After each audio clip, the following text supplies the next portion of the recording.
Hello दोस्तों, नमस्कार। SM किसी चैनल में मैं आप सभी लोगों का दिल से बहुत बहुत स्वागत करता हूं। फर्स्ट टाइम विजिट किया जरूर चैनल को सब्सक्राइब कर लेना।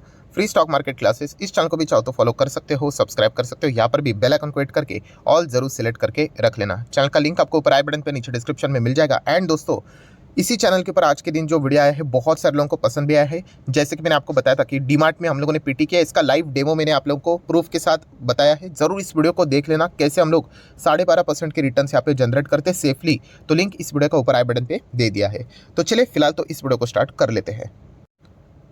ठीक है दोस्तों, अभी हम लोग आ चुके हैं बिल्कुल हमारे नॉर्मल स्क्रीन के ऊपर। दोस्तों, ये वाला जो वीडियो है मैंने सैटरडे के दिन प्रॉमिस किया था कि इस टॉपिक को हम लोग ज़रूर कवर करेंगे। मतलब देखिए, फिलहाल बाजार कैसे चल रहा है, बहुत मस्त चल रहा है। बिल्कुल ऑल टाइम हाई के करीब ही जाते हुए देखने को मिल रहा है। 18,887.60 ऐसा कुछ तो था, ठीक है। तो उसी के करीब बाजार जाते हुए देखने को मिल रहा है। बहुत ही ज़बरदस्त तेज़ी के साथ हम लोग को बाजार धीमे धीमे करके ऊपर जाते हुए देखने को मिल रहा है। बट आपको ये भी पता है, बाजार में तेज़ी है तो बाजार में मंदी भी है, ठीक है। एंड दोस्तों, आप सभी लोगों को पता ही है कि ये जो तेज़ी मंदी का खेल होता है दोस्तों, ये हमेशा चलता रहता है, ठीक है। अभी बाजार में हम लोग को बहुत अच्छा पॉजिटिव एनवायरनमेंट देखने को यहाँ पे मिल रहा है, ठीक है। वैसे हम लोगों को बाजार में थोड़ा प्रेशर वाला भी एनवायरनमेंट देखने को यहाँ पे मिल जाता है। तो इस वीडियो के बेसिक टॉपिक क्या है दोस्तों? तो दोस्तों, टॉपिक ये यहाँ पे रहने वाला है कि अभी आने वाले समय में ऐसे कौन से इंपॉर्टेंट ट्रिगर है जो कि बाजार को बुल वाले आगे लेके जाने के लिए, मतलब उस ट्रिगर पॉइंट्स का इस्तेमाल करेंगे। मतलब ऐसे कुछ संकेत हम लोग को देखने को मिल रहे जो कि बाजार हरे निशान के साथ आगे बढ़ते हुए देखने को मिल सकता है। ये कुछ पॉइंट्स मैं आपके सामने रखूंगा। प्लस उसी के साथ साथ आपको ये भी पता है, बेयर वाले भी होते हैं, ठीक है। वो बाजार को तोड़कर पैसा कमाते हैं। तो वो कौन से मुद्दे को पकड़कर यहाँ पे बाजार में पैनिक फैलाने की कोशिश कर सकते हैं एंड बाजार को गिराकर यहाँ पे मोटा पैसा कमा सकते हैं। तो ये दोनों पॉइंट में कवर करने वाला हूँ, ठीक है।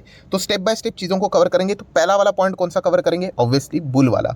फिलहाल हम कह सकते हैं बाजार में अच्छी तेजी देखने को मिल रही है एंड उसके कुछ ट्रिगर पॉइंट्स हम लोग देखेंगे। सेकंड पार्ट में बेयर वाले पॉइंट्स जरूर देखेंगे। मतलब भविष्य में ऐसे कौन से पॉइंट है जो कि बाजार को नीचे लाने के लिए बेयर वाले इस्तेमाल कर सकते हैं। उसमें से कॉमन छोटा पॉइंट कौन सा है, सीरियस पॉइंट कौन सा है, वो भी हम लोग कवर करेंगे। बट पहला चलो बुल वाली चीज़ों को देख लेते हैं। जैसे कि अगर हम लोग बात करें, पहला तो दोस्तों इन्फ्लेशन की बात करें इंडिया के, अगर हम लोग बात करें तो बहुत ही अच्छी तरीके से इन्फ्लेशन हमारा अभी नीचे आते हुए देखने को मिल रहा है। वेल कंट्रोल देखने को मिल रहा है। 4% के रेंज तक अभी इन्फ्लेशन हम लोग को धीमे धीमे आते हुए देखने को यहाँ पे मिल चुका है, ठीक है, अप्रॉक्सीमेटली बात करें तो। एंड इससे हुआ क्या है, इससे दोस्तों जो रेट्स हम लोग को लगातार हाइक होते हुए देखने को मिल रहे थे वो यहाँ पे रुक चुके हैं। इंडिया की बात करें तो, वैसे तो विदेश में भी रुक चुका है इस वक्त के एफओएमसी की बात करें तो, बट इंडिया में लगातार 2 बार ऐसी चीज़ होते हुए देखने को मिला। एंड जब भी रेट बढ़ते नहीं है, ऑटोमेटिकली बाजार में लिक्विडिटी हम लोग को शिफ्ट होते हुए देखने को मिल जाती है। तो ये एक अच्छा संकेत मिलता है बाजार को ऊपर लेके जाने के लिए। देन अगर हम लोग बात करेंगे दोस्तों, तो वो है फॉरेन इंस्टीट्यूशनल इन्वेस्टर। यस दोस्तों, एफआईएस की अगर हम लोग बात करें, भाई इनका हम डेफिनेटली इनका सपोर्ट लगता है दोस्तों बाजार को ऊपर लेके जाने के लिए। एंड हम कह सकते हैं पहले एफआईएस लगातार माल यहाँ पे बेचते जा रहे थे, बट पिछले कुछ महीनों की अगर हम लोग बात करें तो एफआईएस का रुख भी हम लोग को बदलते हुए देखने को मिल रहा है। एंड उनका जो ओवरऑल परफॉर्मेंस अभी हम लोग को देखने को मिल रहा है एज अ नेट बायर करके हम लोग को वो धीमे धीमे करके सामने आते हुए देखने को मिल रहे हैं, ठीक है। बीच बीच में वो माल बेच भी रहे हैं, बट फिर भी ओवरऑल जो रिजल्ट सामने आ रहा है, यस, वो एज अ नेट बायर करके सामने आ रहा है। तो ये भी एक अच्छा इंडिकेशन देता है बाजार को ऊपर लेके जाने के लिए। देन अगर हम लोग बात करेंगे very very very important event कौन सा, यस दोस्तों, अगले साल की अगर हम लोग बात करें तो भारत देश में ही, हमारे भारत देश में ही क्या रहने वाला है, इलेक्शन रहने वाला है। वो भी कौन सा इलेक्शन? ऑब्वियसली लोकसभा का इलेक्शन, ठीक है। अभी तक की अगर हम लोग हिस्ट्री निकाल के देखें, ट्रैक रिकॉर्ड निकाल कर देखें, तो उसमें ये पता चलता है कि लगभग 70 to 80% ऐसा रहता है कि लोकसभा का इलेक्शन के पहले का एक साल बाजार में अच्छी तेज़ी बनती है। देखिए, मैंने 100% नहीं लिखा है, 70 to 80% लिखा है। मतलब ऐसा भी है कि 20-30%, मतलब हम कह सकते 2 से 3 बार ऐसा भी हुआ है कि जो हम लोग बोल रहे हैं वैसा नहीं भी हुआ है, ठीक है। बट मैक्सिमम अगर हम लोग प्रोबेबिलिटी की बात करेंगे, 70 to 80% ये बात बोली जा रही है कौन सी, कि इलेक्शन के पहले का जो एक साल रहता है बाजार में यूजुअली तेज़ी होती है। क्यों ऐसी तेज़ी होती है? ऑब्वियसली जो भी पावर वे जो सरकार होती है वो हमेशा ये कोशिश करती है कि बाजार को खुश रखा जाए, बाजार को क्या, हर किसी व्यक्ति को खुश रखा जाए ताकि वो वापस दोबारा चुन कर आ जाए करके। तो इसीलिए माहौल पॉजिटिव रखा जाता है। एंड इसीलिए इलेक्शन के पहले अगर आप एवरेज चेक करोगे तो बाजार में अच्छी तेज़ी बनती है। तो क्या इस वक्त भी तेज़ी बनेगी, वो भी एक देखने वाली बात है। एंड फिलहाल एक मोमेंटम हम लोग को जनरेट होते हुए देखने को मिला है। एंड वैसे भी लोकसभा का इलेक्शन की बात करें, अभी तो 1 साल भी नहीं बचा है, क्योंकि अगर हम लोग देखेंगे तो मई के आसपास होता है, तो बहुत ही कम समय बचा है। तो उस हिसाब से अगर हम लोग चेक करें तो मार्केट में अच्छी तेज़ी, हरा निशान फिलहाल तो देखने को मिल रहा है। देन अगर हम लोग बात करेंगे दोस्तों तो आईपीओ। यस दोस्तों, जब भी बाजार में हरे निशान देखने को मिल जाते हैं, कॉन्फिडेंट वाली तेजी देखने को मिल जाती है, आईपीओ की संख्या बढ़ जाती है। बीच में हम लोगों ने देखा था कि नहीं, जो बुल रन आया था, कितने सारे आईपीओ थे, पागलों की तरह एक एक दिन में 4-4 5-5 आईपीओ मजाक लगा के रखा था, इतना आईपीओ का भंडार। और उसके बाद देखा पूरा सूखा, एक आईपीओ भी नहीं। सो वापस अभी आप देख रहे हो आईपीओ का मार्केट एक्टिव होते हुए देखने को मिला है। बहुत सारे ऐसी कंपनीज है जिन्होंने सेबी की ओर से परमिशन लेकर डीआरएचपी फाइल करके रेडी करके रखा हुआ है, वो सिर्फ मौके का इंतजार कर रहे थे। दैट्स इट, अभी मौका यहाँ पे बन रहा है। अगर यहाँ पे लगातार आईपीओ आते जाएंगे तो एक समझ लेना कि शायद से बाजार में एक अच्छी खासी पॉजिटिव एनवायरनमेंट वाली वाइब हम लोग को देखने को यहाँ पे मिल सकती है। क्योंकि ऑब्वियसली ना, जब पॉजिटिविटी रहेगी तभी तो जाके रिटेल इन्वेस्टर आएंगे, एंड रिटेल इन्वेस्टर आएंगे तो आपको पता ही है, जो आईपीओ लेकर आते हैं, प्राइसिंग जो रहती है, अरब शनाब प्राइस एकदम टॉप लेवल पे लेके आते हैं, तो वही उनको मुंह मांगी कीमत मिल जाती है। तो इसलिए ये भी एक संकेत यहाँ पे मिल जाता है कि थोड़ा थोड़ा अभी आईपीओ वाला बाजार भी एक्टिवेट होते हुए देखने को मिल रहा है। एंड देन दोस्तों, सबसे बड़ा ट्रिगर पॉइंट कि जब पेनी स्टॉक्स में जान आ जाए ना, कि पेनी स्टॉक्स भागने लग गए सर्किट के ऊपर सर्किट, एक दो स्टॉक्स की बात नहीं कर रहा हूँ, नॉर्मली आप पेनी स्टॉक्स जितने भी आप देखते हो उनमें अगर हम लोगों को तेज़ी देखने को मिल रही है तो समझ लेना कि भाई साहब बाजार में बुल रन जैसी कुछ चीज़ें देखने को यहाँ पे मिल रही है। तो ये कुछ चीज़ें होती है दोस्तों जो हमें इंडिकेशंस देती है कि बाजार में अच्छी खासी तेज़ी बन सकती है। बट आपको ये भी पता है कि बाजार में सिर्फ तेज़ी नहीं होती है, बाजार में मंदी भी होती है। अगर सिर्फ बाजार ऊपर ही चलता रहेगा तो बुल वाले ही कमाते रहेंगे, तो बेयर वाले कैसे कमाएंगे। तो इसलिए अभी हम लोग यहाँ पे क्या करेंगे, ये वाला पहला वाला तो पॉइंट हम लोगों ने देख लिया, बाजार अच्छा खासा यहाँ पे भागते हुए देखने को यहाँ पे मिल रहा है। अभी आ जाते हैं सेकंड पॉइंट के ऊपर। सेकंड पॉइंट मतलब ऐसे लोग, बियर गैंग, जो कि बाजार को तोड़ने की कोशिश करेंगे। एंड बाजार को तोड़ने की कोशिश करेंगे मतलब क्या है कि उनके पास ऐसे कोई ना कोई नेगेटिव खबरें होनी चाहिए। ठीक है, अभी नेगेटिव खबरें में भी अलग अलग टाइप्स होते हैं। जैसे कि अगर हम लोग बात करें, कुछ खबरें ऐसी होती है, मतलब आप बोल सकते हैं कि ओके ओके टाइप की होती है। ठीक है, मतलब उससे नेगेटिविटी फैलेगी बट ज़्यादा नहीं, 1-2 दिन के लिए रहेगा, उसके बाद वापस बाजार बुल वाले क्या कर सकते हैं, बाजार को ऊपर लेके जा सकते हैं। बट कुछ नेगेटिव खबरें ऐसी होती है, यस, जो कि बहुत ही सीरियस होती है, गंभीर होती है, जिसका फ़ायदा उठाकर मार्केट को बहुत ही अच्छी तरीके से डैमेज किया जा सकता है। तो ऐसी भी कुछ खबरें यहाँ पे है। तो वो कौन सी है और क्या वो ट्रिगर पॉइंट्स यहाँ पे बेयर वाले एक्टिवेट करेंगे नहीं करेंगे, तो वो मैं अभी आपके सामने यहाँ पे स्टडी पर्पज़ के लिए रखना चाहूँगा। बट उससे पहले ज़रूर कहना चाहूँगा, अगर आपको ये वीडियो पसंद आ रहा है तो ज़रूर लाइक कर देना, आपके लाइक के कारण मेरा मोटिवेशन बढ़ जाता है। तो चलिए, सबसे पहला दोस्तों, शॉर्ट टर्म वाला हम कह सकते हैं बेयर वालों के लिए एक पॉइंट अवेलेबल है, वो है नया एनपीए का रूल्स। आपको पता है नया एनपीए रूल्स, वो प्रोविजनिंग वाला रूल जो कि बताया गया था आरबीआई की ओर से कि 30 जून तक आपको ये नए रूल्स फॉलो करने बैंक्स को बोला गया था। ठीक है, पहले प्रोविज़न कैसा होता था कि जो डेडलाइन दी गई उसके बाद अगर वो पैसा नहीं आता है, डिफ़ॉल्ट करता है, तो फिर वो उस हिसाब से प्रोविजनिंग करता था। अभी आने वाले समय में कैसे प्रोविजनिंग किया जाएगी, अगर बैंक्स को पहले ही लगता है कि ये पार्टी डिफ़ॉल्ट करने वाली है तो पहले से ही शेयर होल्डर को बता दो, पीएनएल में दिखा दो in the form of provision कि लॉस हो रहा है करके। तो इस चीज़ के चलते बहुत सारे बैंक नाराज़ थे कि इतना जल्दी इसको इंप्लीमेंट मत करो, क्योंकि बहुत सारा पैसों का रिक्वायरमेंट रहेगा, कैपिटल का रिक्वायरमेंट रहेगा, बड़े बैंक्स तो निकल जाएंगे, व्हाट अबाउट छोटे बैंक्स। तो इस फैसले के चलते बीच में हम लोग को थोड़ी अफरा तफरी देखने को मिली थी। तो इसीलिए दोस्तों ये एक ऐसा ट्रिगर पॉइंट है जिसको क्या कर सकते हैं, बियर वाले थोड़ा बात का बतंगड़ बना सकते हैं। इसके ऊपर फोकस रखो, और 30 जून का टाइम दिया गया है। अगर ये टाइम एक्सटेंड किया जाता है तो बेयर वालों का जो एक हथियार था बाजार को थोड़ा परेशान करने के लिए, वो रुक जाएगा। ठीक है, देख लेते हैं क्या होता है करके। नेक्स्ट अगर हम लोग बात करेंगे दोस्तों तो एल नीनो।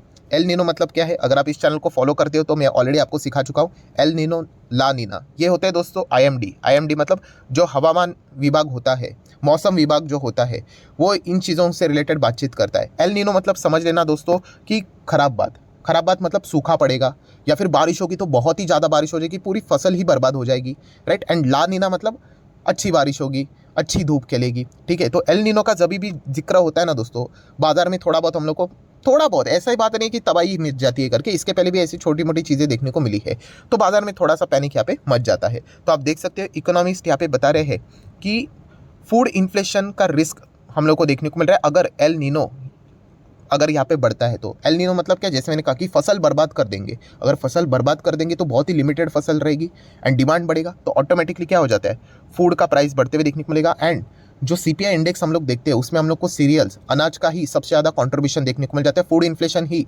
सबसे ज़्यादा कंट्रीब्यूशन देते हुए देखने को मिल जाता है। सो फूड इन्फ्लेशन बढ़ना, ये अल्टीमेटली वापस इन्फ्लेशन को क्या करने के बराबर होता है, यहाँ पे ऑक्सीजन देने के बराबर होता है कि और बढ़ेगा करके। तो इस चीज़ के चलते यहाँ पे इंडिया का फोकस रहेगा कि कैसे इसको यहाँ पे वो प्लान बी के साथ टैकल करे करके, अगर एल नीनो जैसी चीज़ें होती है तो। क्योंकि विदेश की अगर हम लोग बात करें वहीं से ये सारी चीज़ें देखने को मिल जाती है। एंड फिलहाल एल नीनो का जिक्र हम लोग को चलते हुए देखने को मिल रहा है। सो देख लेते हैं इससे, ये भी अगर एक मुद्दे की अगर हम लोग बात करें तो ये टेम्पररी वाला मुद्दा है, इसको भी बियर वाले क्या कर सकते हैं, थोड़ा सा प्ले कर सकते हैं।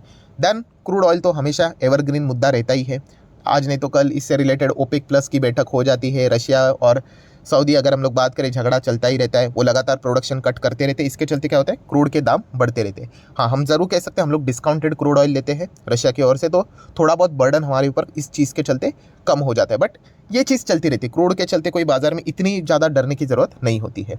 नेक्स्ट दोस्तों अगर हम लोग बात करेंगे FOMC, यस FOMC की बात करें तो आपको पता है दिसंबर तक 4 FOMC की मीटिंग्स होने वाले हैं, उनमें से 2 मीटिंग में रेट हाइक होने वाले। ऑलरेडी फेड ने ही बोल दिया, अभी फेड इसके ऊपर पलटी मार दे तो वो भी मुझे कवर करना पड़ेगा, बट कमेंट सेक्शन में मुझे गाली पड़ती है अगर पॉवेल जी पलटी मारते हैं तो। एनीवेज ठीक है, तो 2 बार क्या होने वाला है, रेट हाइक होने वाला है, ये ऑलरेडी उन्होंने बता के रखा हुआ है।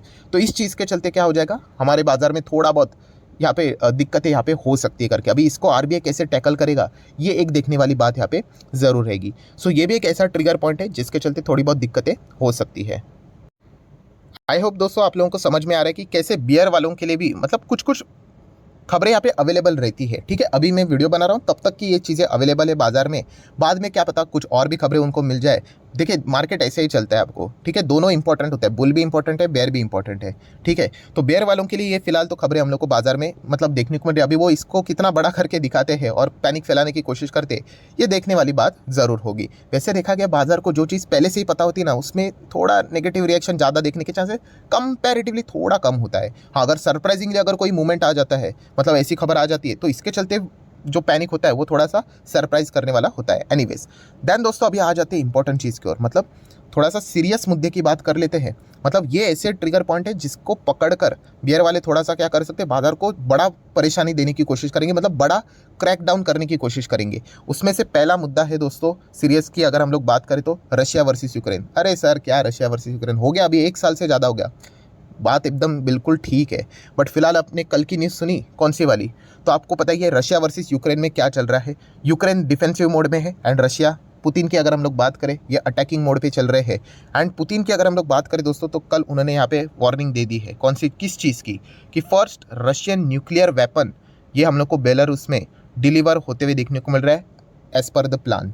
सो वेस्ट अगर ज़्यादा, वेस्ट मतलब वेस्टर्न कंट्रीज़ नेटो की अगर हम लोग बात करें कुछ ज़्यादा ही अगर इंटरफेयर करेंगे तो हम लोगों ने यहाँ पे न्यूक्लियर वेपन का इंतज़ाम करके रखा हुआ है। और ये सिर्फ हम धमकी नहीं दे रहे, हम लोगों ने बेलारूस में इसको लॉन्च करके भी रखा हुआ है, मतलब प्लान के हिसाब से डिलीवर करके रखा हुआ है। सो वेस्ट वालों ने हमारे मुद्दे में रशिया वर्सेस यूक्रेन में ज़्यादा इंटरफेयर करना नहीं चाहिए, ये पुतिन धमकी के हिसाब से आप बोल सकते हैं, वार्निंग के हिसाब से वेस्ट को यहाँ पे चेतावनी देने की कोशिश यहाँ पे कर रहे हैं। सो इस चीज़ के चलते हम ज़रूर कह सकते हैं थोड़ा बहुत तो पैनिक यहाँ पे ज़रूर होगा ही होगा, क्योंकि न्यूक्लियर वेपन्स की बात हो रही है। नॉर्मल युद्ध चलते रहना, नॉर्मल युद्ध तो खराब ही होता है, बट ये जो बाकी की चीज़ें चलती रहती है ठीक है, बट न्यूक्लियर वेपन्स का इस्तेमाल करना ये बहुत ही मतलब घातक चीज़ होती है दोस्तों। ठीक है, तो इसके चलते हम कह सकते हैं पूरे दुनिया भर का जो माहौल है वो बहुत ही ज़्यादा डिस्टर्ब हो सकता है। ठीक है, बाकी अगर देखा गया तो रशिया यूक्रेन वैसे भी वॉर चल ही रहा है, बट न्यूक्लियर हथियारों का इस्तेमाल होना ये बहुत ही गंभीर माना जाएगा। तो ये एक देखने वाली बात होगी। मतलब ये सिर्फ वार्निंग तक ही सीमित रहेगा तो अच्छी बात है, बट अगर इसको ज़्यादा ही स्ट्रेच किया गया देन ये थोड़ा सा सीरियस मुद्दा बन सकता है। बट ये इफ बट वाली बातें हैं, बहुत आगे की बात है।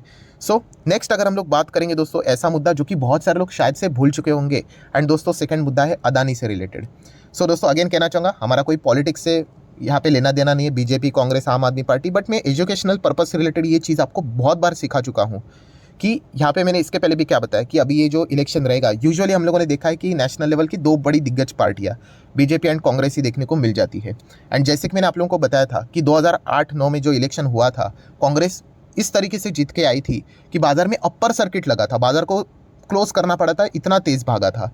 बट उसी मतलब सरकार को 5 साल के बाद गिरा दिया गया। क्यों गिरा दिया गया? क्योंकि बहुत सारा करप्शन किया था कांग्रेस ने, और लोगों को करप्शन बिल्कुल भी पसंद नहीं होता है। सो कांग्रेस की जो नाव डूबी है दोस्तों करप्शन के चलती, ये उनको अच्छी तरीके से पता है। तो कांग्रेस क्या करने की कोशिश करेगी, बीजेपी के नाव में अगर उनको छेद करना है, उनको अगर डुबाना है, तो इसलिए वो अदानी का मुद्दा उनको जीवित रखना ही पड़ेगा।